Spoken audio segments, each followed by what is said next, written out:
Estás ante la Comisión Especial de Evaluación, que tiene como propósito llevar a cabo estas entrevistas a personas como tú que aspiran a ser, en tu caso, magistrada de la Corte Suprema de Justicia. Para llevar a cabo esa labor se elaboró y se te envió con tiempo un cuestionario.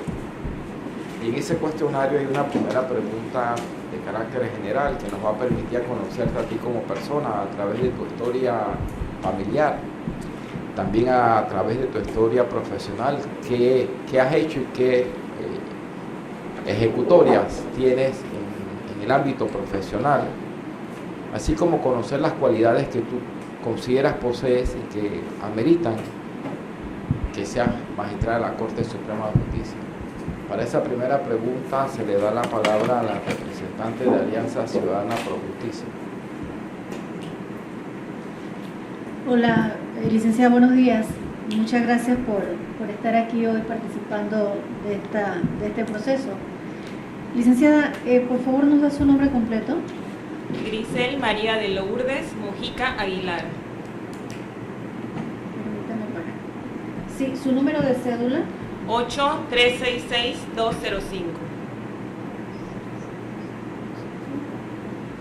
Licenciada, disculpe, ¿qué edad tiene? 48. ¿A qué sala aspira? Sala penal.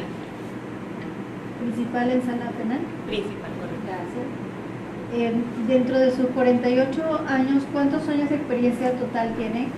Aproximadamente 25 años.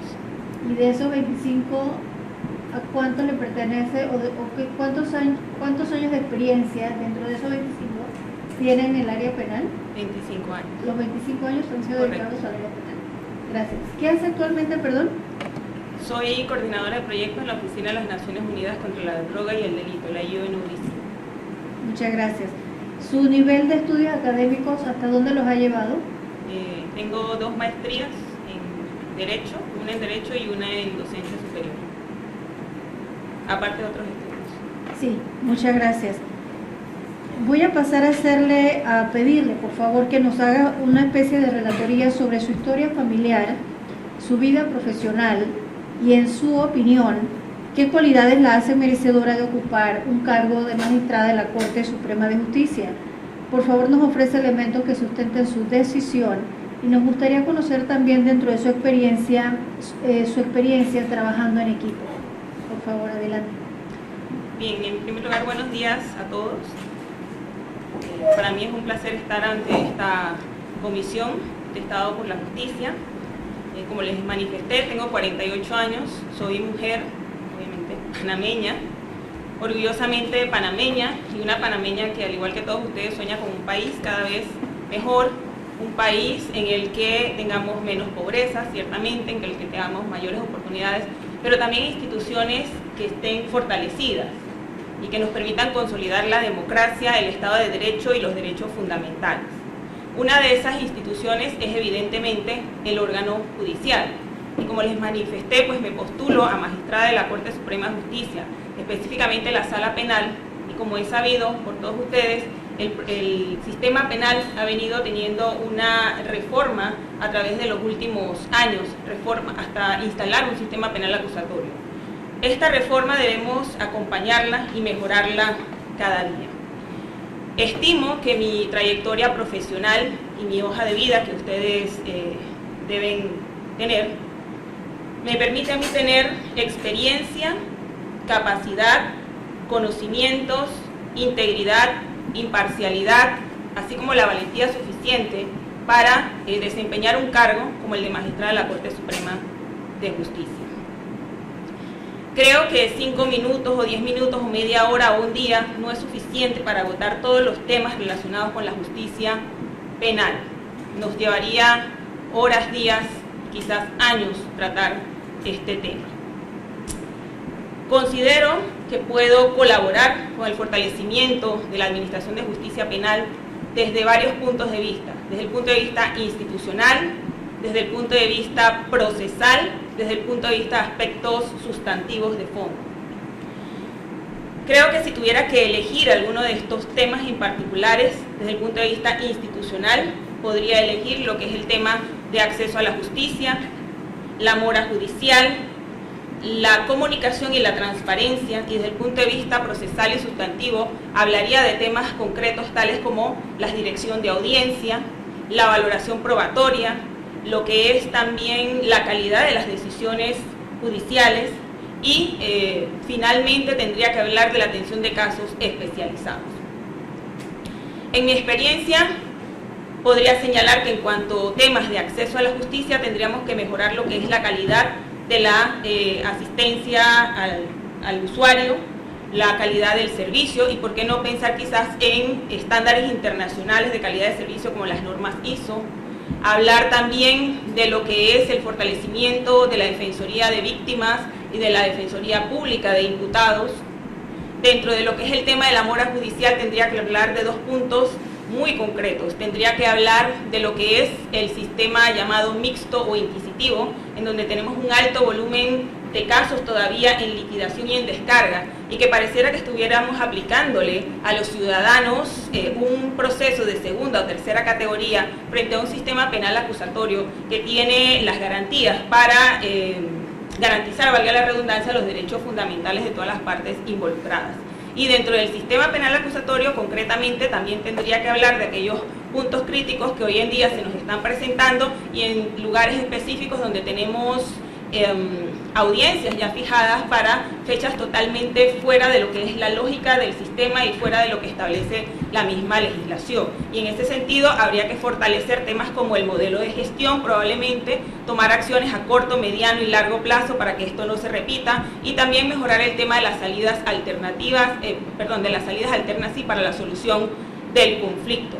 Ahora, es importante señalar que estas acciones no pueden ir solamente de la mano del órgano judicial. Habría que integrar a todos los actores importantes de este sistema, como el Ministerio Público, la sociedad civil, la Defensoría Pública, lo que es el Instituto de Medicina Legal concretamente, respetando los roles de cada uno de ellos, por supuesto.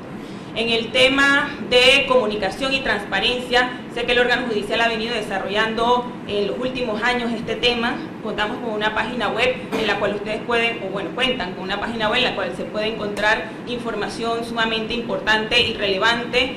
Sin embargo, quizás tomar un poco más en cuenta las necesidades del ciudadano. No quiero decir común sin que esto suene a que los abogados seamos otro tipo de ciudadanos, sino que simplemente no es el lenguaje adecuado para hablarle a un ciudadano cuando le hablamos a los abogados. En el tema de dirección de audiencias, creo que hay que establecer lineamientos claros y concretos, y también tratar todo el tema cuando hablamos de las audiencias intermedias del control de la prueba, porque la prueba que está pasando a juicio en estos momentos, en algunos casos es abundante, y eso significa pues que el juez de la etapa intermedia no está haciendo el control adecuado en este sentido. En cuanto a lo que es la calidad pues de las sentencias judiciales, obviamente un magistrado no puede inferir o interferir en lo que es el desempeño o la decisión de un inferior jerárquico, porque esto afectaría obviamente la independencia judicial, pero sí tendría que ver cómo podemos mejorar, quizás fortaleciendo las capacidades de cada uno de estos jueces al momento de redactar las sentencias y de hacer sus argumentaciones. Con relación a, y finalmente, a lo que es la valoración probatoria, yo tendría que decir que nos hemos quedado quizás a veces muy pendientes de lo que es la prueba testimonial y la prueba pericial, pero hoy día nosotros tenemos nuevos retos. Hablamos de prueba digital, hablamos de todo un entorno de internet, hablamos del uso de la deep web para lo que es la comisión de delitos, hablamos de ciberdelitos casualmente también, y de blanqueo de capitales y el uso de la criptomoneda. Creo que también lo que es la atención de casos especializados merece una atención muy importante y particular. No puedo decir que podríamos o tendríamos automáticamente que crear un tribunal especializado, pero sí ir pensando en esta posibilidad, por ejemplo, en el caso de los delitos relacionados con drogas, en el caso de la criminalidad organizada o blanqueo de capitales, ¿por qué no? En cuanto a mi hoja de vida o mi historia familiar, tal como lo dice la pregunta, mi hoja de vida, mi vida familiar es sumamente sencilla. Mi familia no tiene grandes vínculos ni económicos ni políticos que puedan afectar mi independencia. Mis padres son Domingo Mojica y Dalila Aguilar, quienes ya ambos fallecieron. La figura de mi padre pues fue una figura ausente, en mi familia. Sin embargo, considero y estimo que mi madre hizo una labor extraordinaria, sacando adelante ella sola 3 hijos. Ella, con su ejemplo, me enseñó que con trabajo, con pasión, con dedicación, todos los sueños pueden hacerse realidad y que también podemos cambiar las cosas. Y no solo me enseñó eso, me enseñó que las mujeres, cuando tenemos oportunidades, podemos hacer grandes cosas por nuestro país. Mi madre fue una periodista de primera categoría y ella quedó registrada en los registros de la historia de la radiodifusión panameña por ser la única mujer en narrar los sucesos del 9 de enero de 1964. También debo decir que como parte de mi historia personal no he pertenecido ni pertenezco a ningún partido político. Tengo también una historia cívica, pertenezco desde hace aproximadamente unos 7 u 8 años a el Club Kiwanis Metropolitano de Panamá, que es una organización sin fines de lucro que trabaja por la niñez panameña y que pertenece a la Comisión Pro Valores Cívicos y Morales. Como les manifesté, tengo 25 años de estar en el área penal. Entré en el año 1993 al Ministerio Público como oficial mayor cuando era apenas una estudiante de Derecho. Esta institución fue mi escuela, fue mi familia durante 15 largos años. Esta institución me permitió crecer profesionalmente, realizar investigaciones de delitos, desde delitos simples hasta delitos más complejos, como el homicidio, la corrupción. Tuve la oportunidad de hacer audiencias a nivel municipal, a nivel de circuito, a nivel de Tribunal Superior, a nivel de Corte Suprema de Justicia. Tuve la oportunidad de redactar proyectos de casación, de sustentar recursos de casación, de participar en lo que era la emisión de conceptos en las inconstitucionalidades que se presentaban al Pleno de la Corte Suprema de Justicia, pero quizás la labor que recuerdo con mayor estima, consideración, aprecio, cariño, por qué no decirlo, es la labor que se hizo en la Secretaría de Asuntos Legales de la Procuraduría, en donde tuve la oportunidad de representar al Ministerio Público, casualmente en este mismo recinto, en lo que fue la Comisión de Estado por la Justicia, cuando se instala en el año 2005, para lo que fue la evaluación de las jurisdicciones. Bueno, se hizo la evaluación de diferentes jurisdicciones, yo trabajé específicamente en la jurisdicción penal. De esta comisión surge la recomendación de un cambio de código penal y de un código procesal penal, un código penal que estaba sumamente desfasado, con una dogmática jurídica impresionantemente retrasada, así como también un sistema penal procesal penal que sabemos pues que tenía un corte más bien inquisitivo, y darle paso a un sistema acusatorio. Tuve la oportunidad también de asistir a algunas reuniones a las cuales nos invitó la Comisión de Estado, la Comisión Codificadora de ambos códigos, y también lo que fue las reuniones interinstitucionales para hacer propuestas.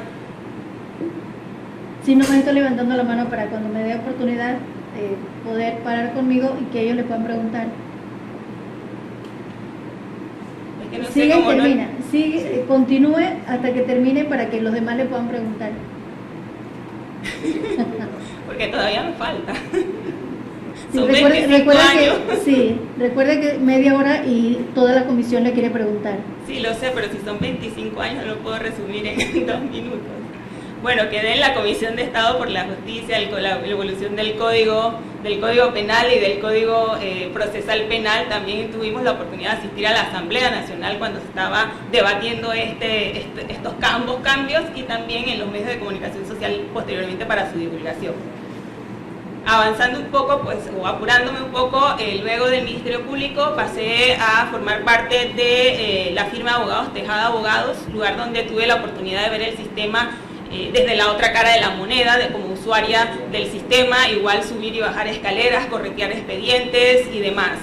Dentro de estos 5 años que estuve en esta oficina, donde atendí casos solamente penales, y como parte de mi muestra de solidaridad y de la importancia que merece lo que es la independencia judicial, nosotros asumimos la representación de un caso histórico que no vamos a mencionar, pero en el cual intereses económicos y políticos que tenían o querían influir en las decisiones del Ministerio Público llevaron adelante un proceso penal a nuestro juicio infundado contra una alta funcionaria del Ministerio Público.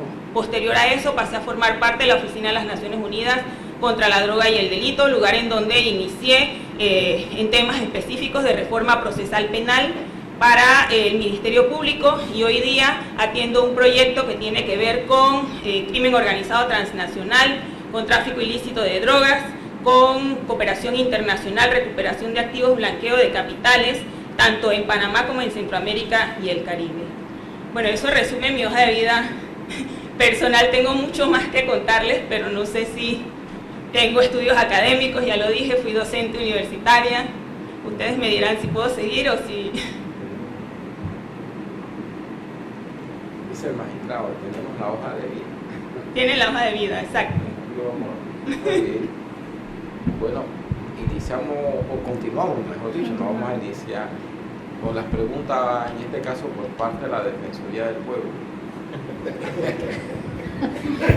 Señor presidente, esto es una capiti diminutio. ¿Qué pasó con...? No, ya estoy viendo que vamos a terminar hablando así, ¿ves? Sí. Es como para que uno no se extienda. Ya estoy un poco más o menos entendiendo la estrategia. Hasta donde alcance el codo. Licenciada Grisel, un placer tenerla acá. Avanzando con el cuestionario, pregunto, ¿ha sido usted investigada por alguna causa penal? Y si fue así, ¿cómo terminó? No. En ese sentido, ¿ha sido usted denunciada o investigada por faltas a la ética ante el Tribunal de Honor del Colegio Nacional de Abogados o ante el órgano judicial, el Ministerio Público o alguna instancia administrativa? No. Gracias. De la Procuraduría General. Muy buenas tardes, licenciada Grisel Mojica.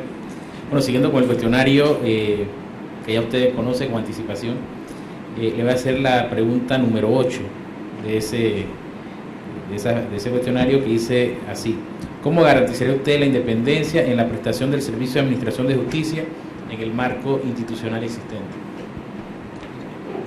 Bien, la pregunta es sumamente interesante e importante, porque la independencia judicial es el primer valor que debe tener todo juez y magistrado de la República. Está consagrado en absolutamente todos los convenios internacionales. Cuando a una persona le dicen usted tiene derecho a ser oído por un juez independiente, es la primera característica que se establece. Estimo que, en primer lugar, tenemos que ver que la independencia se da a lo externo y a lo interno de las instituciones.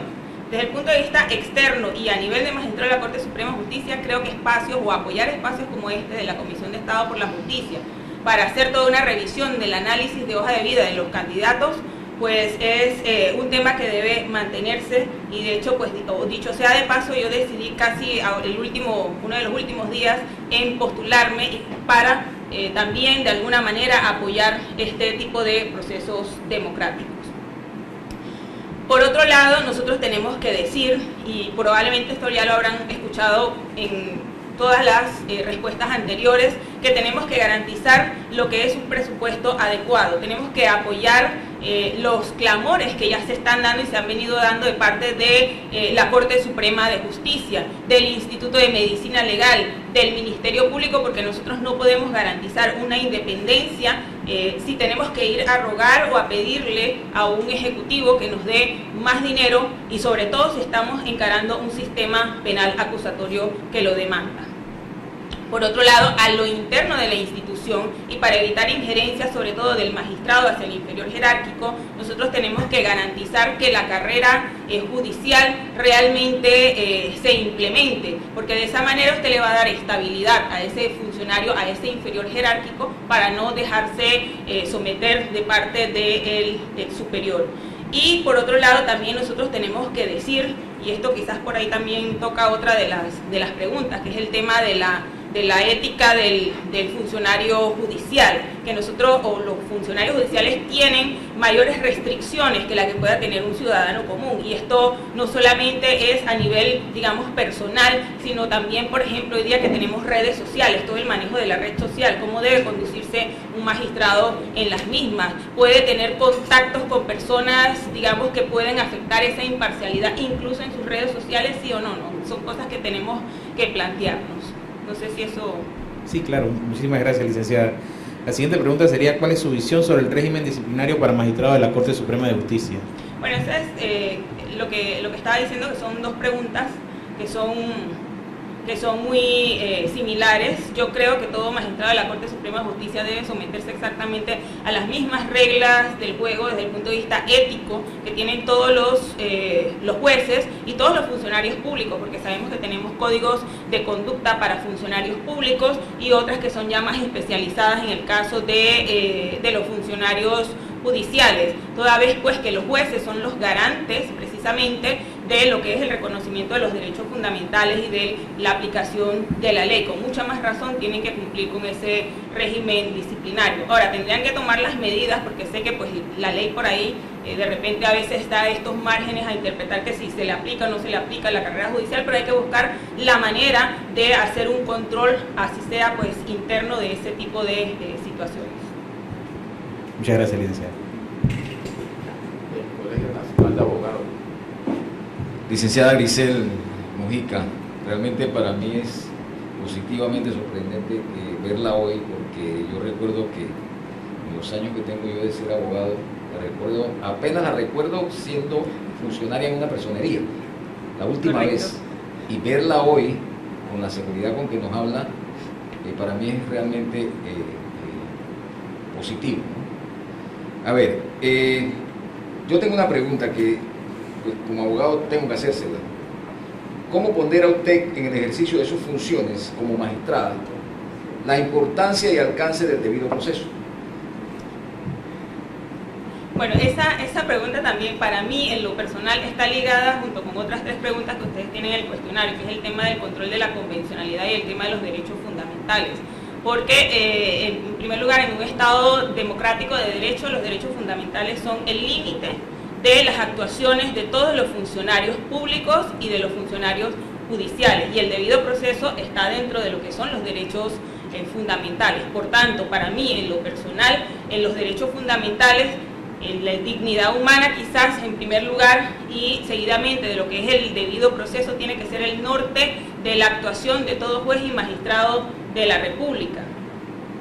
No sé si quiere que hable un poco más de esto, o si esto le... Bien, como les decía, ¿no?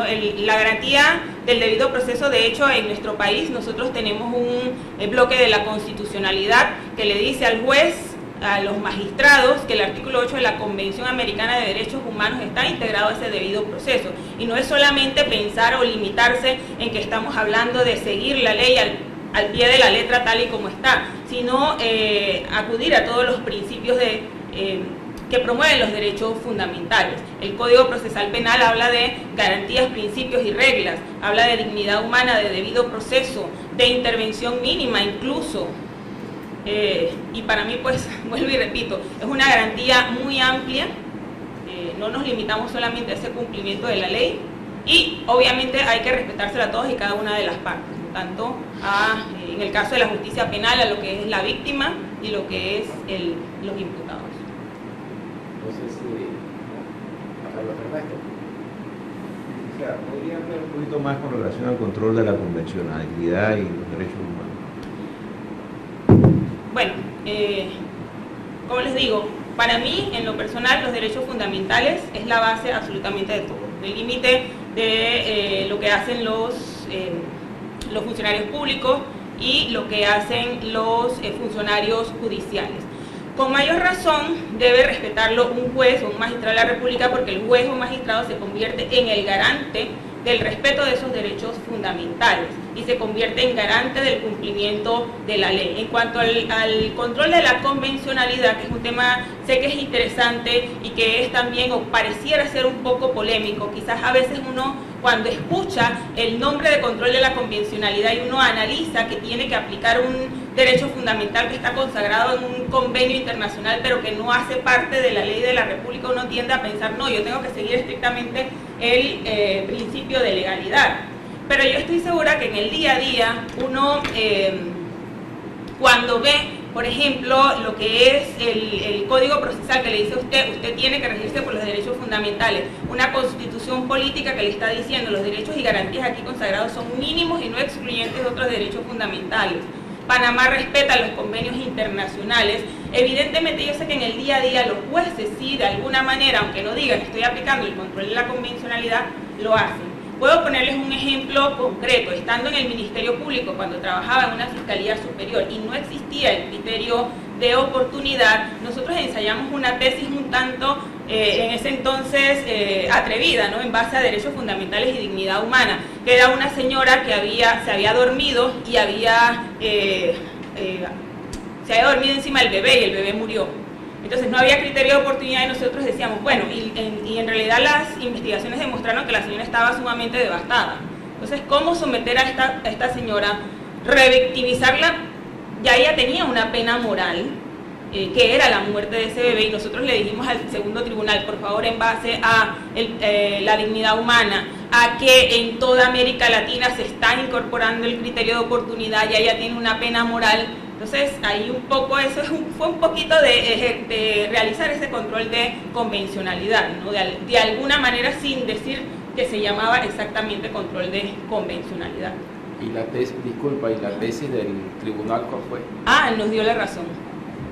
Sí, sí, para terminar. Sí, el segundo tribunal, y nosotros nos sorprendimos porque nos dio la razón, porque en otra oportunidad, este es otro ejemplo en donde no nos dieron la razón, y que es muy curioso la forma como no nos dan la razón, y que era cuando no existía el desistimiento en las falsificaciones. Se había falsificado un cheque, se había sustraído $40, era una persona conocida, la víctima luego va y dice, ¿sabes qué? Ya me pagaron el doble y yo no quiero seguir adelante con esto. Nosotros le dijimos a la jueza, señora jueza, mire, sobreseimiento, aunque sea provisional, pues porque ya la víctima no tiene interés, aunque sabemos que la falsedad no es desistible, pero aquí esto es prácticamente un delito de bagatela. Y cuando fuimos al juzgado, la defensa pública, que siempre había estado en controversia con el Ministerio Público, le dijo a la jueza, mire señora jueza, que cuando el Ministerio Público tiene que pedir sobreseimiento no lo hace, y en esta ocasión en donde la ley no se lo permite, lo hace, y por lo tanto yo no me opondría si usted llama a juicio a mi representado. Y la jueza termina diciendo que por tema de ley iba a llamar a juicio, pero que si la defensa no se hubiera opuesto, ella no hubiera pues llamado a juicio. Invertimos los papeles. Invertimos los roles, pero tratando de utilizar pues estas tesis novedosas de respeto a derechos fundamentales. Intervención mínima. Buenas tardes, licenciada. ¿Qué haría usted si la percepción ciudadana cuestiona su actuación en el desempeño de su cargo de forma que afecte la credibilidad del órgano judicial? Bien, mire, el tema de la percepción ciudadana, yo considero pues que esta es una de las preguntas quizás más complejas, porque no podemos dar una respuesta en blanco y negro. Percepción puede ser a veces real o puede no ser. Sin embargo, en ninguno de los dos casos creo que uno debe desatender lo que dice la percepción ciudadana si nosotros queremos crear confianza en el sistema de administración de justicia. Habría que ver o ponderar en cada caso en concreto cuál es la situación que se está cuestionando. Se puede cuestionar la resolución judicial o lo que se diga en una resolución judicial, pero quizás esto no dé pie a que uno pueda decir muy fácil o alegremente me voy a separar del cargo, porque sabemos que existen temas que son muy controvertidos y, como les dije, también un magistrado tiene que tener la valentía necesaria en un momento dado para decir o para fallar conforme a los hechos y al derecho ante una situación polémica. Ahora, si usted me dice que se está cuestionando una conducta personal que puede afectar gravemente, también habría que ver. A veces a las mujeres lamentablemente nos juzgan con unos parámetros o unas medidas totalmente diferentes a los hombres.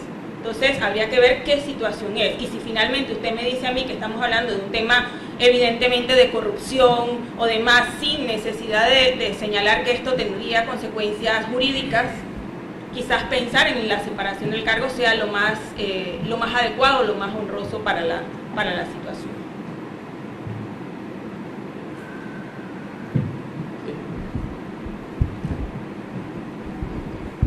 quedó bien esa última pregunta, porque como viene de una madre periodista, cómo supo manejar el tema de la percepción. Ahí se ve la mano de la mamá. Muy bien. Sí.